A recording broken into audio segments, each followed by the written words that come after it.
Prawns. They look and taste a lot like shrimp, but they're a different kind of shellfish. And I love them for their sweet, firm flesh.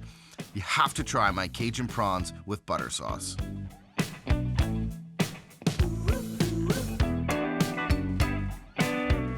The great thing about getting shell-on prawns is that these pack a ton of flavor, and that doesn't go to waste in my kitchen. I'm gonna save them for later.